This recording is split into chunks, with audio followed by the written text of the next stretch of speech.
Well, the topic of my discussion today is related to Stoic philosophy, Stoicism. Stoicism क्या है? Stoics की क्या philosophy होती है? And from the mindset of a Stoic. अच्छा, बहुत ज़्यादा रिसर्च तो मैंने नहीं की, बट जितना मैंने स्टोइसिज्म के बारे में पढ़ रखा है, जाना है, इसमें जो सबसे अमेजिंग कॉन्सेप्ट मुझे लगता है ना स्टोइक फ़िलॉसफी का, वो स्टोइक फ़िलॉसफी का ये है कि जो स्टोइक्स होते हैं ना, जो लोग, और जो स्टोइसिज्म को और स्टोइक फ़िलॉसफी पे अमल दरामद करते हैं, तो उनमें ना एक चीज़ जो मुझे बहुत अच्छी लगी और अपने लिए बहुत इफ़ेक्टिव लगी, वो ये थी कि स्टोइसिज्म जो है उसमें एक कामनेस का जिक्र है, काम माइंड का होना, कूल माइंड का होना, रिलैक्स माइंड का होना। और साइकोलॉजी में भी हम जब एनजाइटी होती है तो उसमें डीप ब्रीदिंग की एक्सरसाइजेस रिकमेंड करते हैं, डीप ब्रीथिंग को रिकमेंड करते हैं कि आप रिलैक्सिंग एक्सरसाइज करें। जितनी भी थेरेपी होती है या जो माइंडफुलनेस रिलेटेड जितनी एक्सरसाइजेज होती हैं, थेराप्यूटिक टेक्निक्स होती हैं, टिप्स होती हैं, जो भी, तो वो सारी बेसिकली आपके माइंड को, आपकी नर्व्स को काम डाउन करने के लिए, रिलैक्स करने के लिए होती हैं, राइट। तो इसी तरह स्टोइसिज्म का जो ये कॉन्सेप्ट है ना, कि देखें, जब भी कोई फ़र्ज़ करें कोई कुछ अनयूजुअल हो गया है, ठीक है, उस पर अब आपका जो रिएक्शन है ना वो बड़ा एकदम से आता है। रिएक्शन क्या होता है? एकदम से आता है, ठीक है। और अगर आपका खुद पे सेल्फ कंट्रोल नहीं है तो पाजी तुझे चक दिए फट्टे हैं, मतलब आप ना अगर सेल्फ कंट्रोल नहीं है तो बस उजाड़ के रख देंगे सब कुछ। हाँ, या रिएक्शन जो है ना वो बड़ा ख़तरनाक या डेंजरस हद तक हो सकता है। When you react, right. तो रिएक्ट क्यों नहीं करना चाहिए? क्योंकि रिएक्शन तबाही लेकर आ सकता है। अगर एग्रेशन के इश्यूज़ हैं या कुछ भी, तो जैसे रिएक्शन होगा तो आप, हो सकता है आप बदतमीज़ी पे उतर आएंगे ना। Normally you are respectful person, but probably आपका रिएक्शन बहुत वर्स्ट हो सकता है। तो साइकोलॉजी में भी यही कहा जाता है ना कि आपने रिएक्ट नहीं करना, आपने रिस्पॉन्ड करना है। You are suppose to respond. और रिस्पॉन्ड जो है ना, रिस्पॉन्स फ़ौरन नहीं किया जाता। रिस्पॉन्स होने के लिए अपने माइंड को कूल डाउन और रिलैक्स होना बहुत ज़रूरी है। अब वो कूल डाउन आप किस तरह करते हैं? आप डीप ब्रीदिंग करके आप रिलैक्स होते हैं तो आप वो कर लें। आपको PMRT की टेक्निक्स होती हैं, प्रोग्रेसिव मसल रिलैक्सेशन टेक्निक, वो बेहतर लगती है अपने लिए। वो एंजाइटी के पेशेंट्स को बेसिकली हम रिकमेंड करते हैं, तो अगर तो वो बेहतर लगती है अपने लिए तो वो कर लें। डीप ब्रीदिंग एक्सरसाइज है तो वो कर लें। मेडिटेशन से आप रिलैक्स होते हैं, माइंडफुलनेस है, मेडिटेशन है। मेडिटेशन के थ्रू, विजुअल इमेजरी के थ्रू और मेडिटेट करते हुए अगर आप रिलैक्स होते हैं उससे तो वो कर लें। लेकिन माइंड का रिलैक्स होना बहुत ज़रूरी है, स्पेशली ज़िंदगी के जब अगर आप अहम फैसले लेने लगे हैं, डिसीजंस लेने लगे हैं, तो कभी भी एकदम से ना लें, जल्दबाजी में ना पड़ें। माइंड का रिलैक्स होना बहुत ज़रूरी है। और इसी तरह सर्टेन सिचुएशन में, इन्वायरमेंट्स में, सराउंडिंग्स में माइंड का रिलैक्स होना, कूल माइंडेड होना बहुत ज़रूरी है। और अगर फ़र्ज़ करें एक सिचुएशन है या ऐसी सराउंडिंग ऐसी है जिसने आपको मजबूर कर दिया एक वायलेंट रिएक्शन आपका अंदर से ना, मतलब आप ऐसा ट्रिगर हुए हैं इतने बुरे तरीके से कि आपका ना वायलेंट रिएक्शन निकला है, तो वायलेंट रिएक्शन जो निकल रहा है ना, वो कहते हैं ना कि जस्ट लीव द सिचुएशन। उसी सिचुएशन को उस वक्त आप छोड़ दें, ठीक है। उस सिचुएशन, उस अपनी सराउंडिंग बदल दें ताकि आपका थोड़ा मिजाज बदले, मूड बदले, उस वक्त जो माइंड स्टेट ऑफ माइंड है ना वो बदले, ठीक है। एक दफ़ा आप रिलैक्स हो गए, उसके बाद अपनी अटेंशन डाइवर्ट करें, उस चीज़ पे फोकस ना करें जो आपको गुस्सा दिला रही है, जो आपको ट्रिगर कर रही है, जो आपके मूड को ख़राब कर रही है। क्योंकि इमोशंस जो है ना वो बैलेंस नहीं है। तो अपने माइंड की बैलेंस्ड स्टेट ऑफ माइंड में जब आप जाएंगे तो आपके ऑब्वियसली इमोशंस भी थोड़े फिर बैलेंस हो जाएंगे, आपकी हार्मोनल बैलेंस और whatever you can say it, या न्यूरो ट्रांसमीटर का जो बैलेंस है वो बड़ा ज़रूरी है। आपकी न्यूरो ट्रांसमीटर्स का बैलेंस, हार्मोन्स का बैलेंस में होना, इमोशंस का बैलेंस में होना, या इमोशनल रेगुलेशन की, जैसे मैंने प्रीवियस वीडियो में भी बात की थी कि इमोशंस का रेगुलेट होना, राइट। तो मैं स्टोइक फिलॉसफी का जिक्र कर रही थी कि मैंने स्टोइसिज्म के बारे में जो पढ़ा है, जो मुझे बहुत अच्छा लगा है, वो है कामनेस ऑफ माइंड, माइंड का काम होना, माइंड का रिलैक्स होना। अब स्टोइक्स जो हैं वो प्रोबेबली वो भी मेडिटेट करते हों, बिकॉज मैंने जितना मॉन्क्स के बारे में पढ़ा है, मॉन्क्स तो करते हैं, मेडिटेशन करते हैं, उनका बड़ा एक मिनिमलिस्ट सा जो एक लाइफस्टाइल होता है, तो स्टोइक फिलॉसफी का जिक्र मैं क्या कह रही थी, यही कहता कि आप एंगर अपना शो ना करें, फ्रस्ट्रेशन शो ना करें, no anger, no frustration, no reaction, but respond in a healthy way में रिस्पॉन्स करना, पॉजिटिव वे में रिस्पॉन्स करना। ज़रूरी नहीं है पॉजिटिव वे हो, लेकिन एक न्यूट्रल वे में, एक हेल्दी वे में रिस्पॉन्ड करने के काबिल आप हो जाते हैं जब आप सेल्फ कंट्रोल आपका खुद पे होता है, अपने रिएक्ट नहीं आप करते, फिर आप रिस्पॉन्ड। अच्छा, पहली दफ़ा करना बड़ा मुश्किल होगा कि यार मैं तो रिएक्शन एकदम से आता है, कैसे, how am I gonna develop that ability. Time लगता है, और टाइम के साथ साथ सेल्फ कंट्रोल आपका डेवलप हो जाता है, ठीक है। तो ये नहीं सोचना कि यार नामुमकिन है, मुश्किल है, ये है वो है। मुश्किल हो सकता है, एक्शन ऑब्वियसली मुश्किल होता है, बट इट्स वर्थ इट। तो अगर कोई चीज़ वर्थ इट है ना, काइंडली उसको इम्पोर्टेंस दें और ख़ुद को बदलें फॉर योर ओन बेटरमेंट। अपना भला भी करें, और ऑब्वियसली जब आप खुद का भला करेंगे तो सराउंडिंग्स का भला तो हो ही जाएगा। So yeah, no frustration, no anger, no reaction, but to respond with a calming mind. अच्छा, इसकी मैं और रीज़न आपको बताती हूँ कि काम माइंड क्यों ज़रूरी है। ये तो हो गया ना कि अच्छा जी लाइफ के इंपॉर्टेंट डिसीजंस है, ये वो सारा कुछ।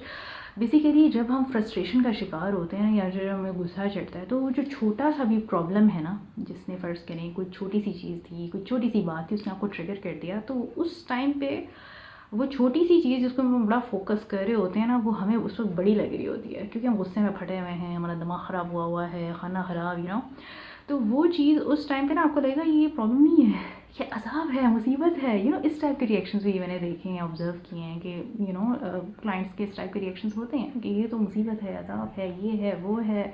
फिक्स माइंडसेट के लोग जो हैं वो अक्सर शिकवा करते हुए आपको नज़र आएंगे। जिनका ग्रोथ माइंडसेट होता है, रेजिलियंस होती है। अच्छा, जवान लोगों में, यंग पीपल में रेजिलियंस ज़्यादा होगी। बूढ़े लोग जब जैसे जैसे वक्त के साथ आप बूढ़े होते जाते हैं, ऑब्वियसली आपकी पर्सनैलिटी जो है ना वो बनती जाती है, और वो उतनी ही परमानेंट होती जाती है। आपकी जो थिंकिंग पैटर्न्स हैं वो परमानेंट होते जाते हैं। तो उस टाइम पे मैं किसी को बदलने का कहूँ ना, तो यार मैं नहीं उनको बदल सकती, बीइंग अ साइकोलॉजिस्ट मैं नहीं बदल सकती, एज लॉन्ग एज क्लाइंट खुद को खुद बदलने पे विलिंग नहीं है तो। और फिर आपकी विल पावर कितनी स्ट्रॉन्ग है, आप कितना खुद पे काम करना चाहते हैं, you know. Again it depends on you, because आपकी लाइफ, आपका बिहेवियर, आपका रिएक्शन, आपका माइंडसेट, आपकी mentality, you know, it's up to you guys, it's up to you, it's literally up to you. तो साइकोलॉजिस्ट आपको अच्छा मशवरा तो दे सकता है, आपको थेरेपीज भी दे सकता है, टेक्निक्स बता सकता है, टिप्स बता सकता है, ट्रिक्स बता सकता है, लेकिन काम आपने करना है। You are suppose to work on yourself, right. तो बेसिकली मैं क्या बात कर रही थी, असल बात तो मैं भूल ही गई कि हाँ, मैं कह रही थी कि फ्रस्ट्रेट क्यों नहीं होना चाहिए, और उसकी एक और रीज़न क्या है, उसकी एक हेल्दी रीज़न क्या है कि जब हम प्रॉब्लम पे फोकस करते हैं तो हमें प्रॉब्लम बहुत बड़ी नज़र आती है और हम उसको एग्जैजुरेट कर देते हैं। और एग्जैजुरेट हमें क्यों नहीं करना चाहिए, उसकी भी मैं रीज़न आपको बताना चाह रही थी। Because when you exaggerate you make it worse. मतलब चीज़ इतनी बुरी है नहीं, इतना भी कोई बड़ा मसला नहीं हो गया, कोई पहाड़ नहीं गिर गया तो अटे उठते, सही है ना, कोई अल्लाह माफ़ी दे, कोई क़यामत नहीं आ गई, कोई जहन्नुम नहीं आ गई, सही है, अस्तगफिरुल्लाह। तो मेरे कहने का मतलब है कि जो छोटे छोटे मसले हैं उन पे अगर कोई शख्स इरिटेबिलिटी का शिकार हो रहा है और उसने ना राई का पहाड़ बना देना, उर्दू में हम कहते हैं कि राई का पहाड़ बना दिया। भाई मैं एक बात आपसे ये कहना चाहूँगी कि जो छोटा बंदा होता है ना, वो छोटे मसले को बड़ा बना देता है, वो राई का पहाड़ बनाता है, ठीक है। तो वो अपनी फ्रस्ट्रेशन में, अपने गुस्से में, उस प्रॉब्लम, छोटी सी प्रॉब्लम होती है, छोटा सा होता कुछ नहीं है, वो कुछ नहीं होता वो, लेकिन उसका आप जो हवा बना देंगे ना, तो फिर कबाड़ा, और वो कबाड़ा आपने खुद किया है, अपना भी और सराउंडिंग्स में ऑब्वियसली जो आपसे जुड़े लोग हैं उनका भी। मतलब बजाय इसके कि मसले को हल किया जाए, आपने प्रॉब्लम को इतना बड़ा कर दिया है। तो अगर तो आप छोटे इंसान है ना, तो ये छोटी छोटी मुश्किलें जो है ना, ये छोटी मोटी प्रॉब्लम्स जो है ना, ये आपके लिए बड़ी होंगी। लेकिन जो बड़ा बंदा होता है ना, जो बड़ा इंसान होता है, उसके लिए बड़ी से बड़ी प्रॉब्लम भी आ जाती है ना, अल्लाह तवक्कुल, उसके लिए वो बड़ी से बड़ी प्रॉब्लम भी छोटी होती है। मैंने बड़े लोग आपने ऐसे देखे होंगे कि यार वो सब्र कर जाते हैं, वो शुक्र करते हैं, उनके मुँह से कभी शिकवा सुनने में नहीं आता। तो वो जो अल्लाह के बहुत करीब होते हैं, उनका ईमान का लेवल, उनकी स्पिरिचुअलिटी का लेवल होता है सर जी, तो लेवल होता है ना, तो वो बड़े बड़े मसले भी उनके लिए बहुत छोटे होते हैं, मामूली होते हैं, और वो रिएक्ट नहीं करते, वो रिस्पॉन्ड करते हैं ना healthy way, with a calming mind and with a calming soul, right. तो इसलिए है ज़रूरी आपका फ्रस्ट्रेट ना करना, आपका सोल्यूशन फोकस्ड हो जाना। तो सोल्यूशन फोकस थेरेपी जो है ना, वो भी साइकोलॉजी में पढ़ाई जाती है कि सोल्यूशन फोकस थेरेपी क्या है, किस तरह हम प्रॉब्लम पे फोकस ना करें, बल्कि हम ये देखें कि अगर एक सर्टेन प्रॉब्लम लाइफ में आ गया है तो पॉसिबल सॉल्यूशंस क्या हो सकते हैं, you no, look for the possibilities, क्या मुमकिन क्या है, उस सर्टेन सिचुएशन में क्या है जो किया जा सकता है, यू नो, और उससे आपका प्रॉब्लम रिजॉल्व हो सकता है। बजाय इसके कि आप जी मसले पे इतना आपने फोकस कर लिया ना कि उसी ने आपको गिरा दिया है और आप एंड यू आर लाइक हुण कुछ नहीं हो सकता, अब कुछ नहीं हो सकता। हाँ, तो क्यों नहीं हो सकता भाई, बहुत कुछ हो सकता है। अब तो माशाल्लाह इतनी तरक्की हो गई है, कहाँ से कहाँ जो है वो, मैं कहती हूँ दुनिया जो है ना वो चांद के बाद मार्स पे, एलॉन मस्क साहब मार्स पे जाने का सोच रहे हैं। तो तुसी टिंडे टमाटरों तो बाहर नहीं आना है। हाउस वाइफ्स होती हैं वो लिटरली जो बजट बना रही होती हैं तो वो टिंडे टमाटरों से बाहर नहीं आती है आवाम। हमारी सोच इतनी छोटी क्यों है, क्यों हम इतनी महदूद सोच रखते हैं, क्यों हम बड़ा नहीं सोच सकते। अभी अल्लाह ने हमें अशरफुल मखलूक़ात बनाया है, सो हमारी थिंकिंग बड़ी क्यों नहीं हो सकती। हम इतना महदूद क्यों सोचते हैं, क्या हम इतने छोटे हैं, हम इतने छोटे क्यों हैं, हमारी सोच इतनी छोटी क्यों है। So work on your self and healthy mind set. Healthy mind set, psychologist जो है ना, मैं कहती हूँ पूरी ज़िंदगी उन लोगों की गुजर जाती है खुद पे काम करते करते भी। ऑब्वियसली खुद को खुद संवारना, ग्रोथ माइंडसेट और ख़ुद को इम्प्रूव करना, सेल्फ इम्प्रूवमेंट तो हमारी होती है। लेकिन उसके अलावा जो क्लाइंट्स आते हैं, जो क्लाइंट्स के साथ इंटरेक्शन होता है, जो एक ऑब्जर्वेशन होती है, लाइफ को ऑब्जर्व करना, पीपल इंटरेक्शन देखना, डीलिंग देखना, उन सारी चीज़ों को ऑब्जर्व करके क्लाइंट्स की फिर ऑब्वियसली उनकी लाइफ में भी एक बेटरमेंट का एलिमेंट लेकर आना, यू नो। तो दैट्स आवर लाइफ। तो एक साइकोलॉजिस्ट जो है ना वो बेचारा, बस फिर बेचारा नहीं कहना चाहिए, माय गॉड पता नहीं ये वर्ड कहाँ से मेरे जहन में आ जाता है। तो एक साइकोलॉजिस्ट जो है वो पहले अपनी खुद की ज़िंदगी संवारता है, यू नो, और उसके साथ पैरेलल में वो अपने क्लाइंट्स को भी। समटाइम्स आपको पता है मेरे साथ इतना होता है, मैं किसी क्लाइंट को अच्छा मशवरा दे रही होती हूँ ना, एंड आई वाज लाइक यार यही मशवरा सेम टू सेम मुझे खुद पे भी इम्प्लीमेंट करना है, मुझे अपनी लाइफ पे भी इम्प्लीमेंट करना है। अच्छा है मुझे खुद रिमाइंड हो गया, यू नो। तो ऐसा भी होता है। सो विन विन सिचुएशन में समझती हूँ रखनी चाहिए कि आप दूसरों का भी भला करें और अल्लाह आपका भला करता है, यू नो। सुकून बांटें, सुकून आपकी ज़िंदगियों में आ जाएगा। Thank you so much.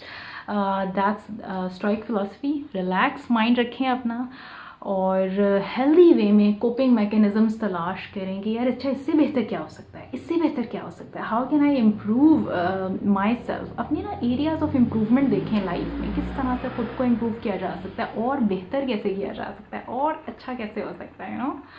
And look for the possibilities instead of the hurdles. सिर्फ ऑब्स्टिकल्स पे फोकस नहीं करना, आपने पॉसिबिलिटीज़ देखनी है, ठीक है ना, क्योंकि आपने लाइफ में आगे बढ़ना है भाई, लाइफ में आपने आगे बढ़ना है, क्योंकि ज़िंदगी हर लम्हा, हर वक्त और एटलीस्ट हर day, every single day counts. जो हमारी लाइफ है ना उसका एवरी सिंगल डे काउंट्स। तो मैं समझती हूँ कि हर रोज़ कुछ नया करें, अपनी ज़िंदगियों को संवारें, अपने साथ जो आपके जुड़े हुए लोग हैं, रिलेटिव्स हैं, माँ बाप हैं, बहन भाई हैं, उनकी ज़िंदगियों को संवारें। तो जब आप खुद को इम्प्रूव करेंगे ना तो आपकी घर की लाइफ भी इम्प्रूव होती है और फिर प्रोफेशनल लाइफ तो ऑब्वियसली इम्प्रूव होगी ही।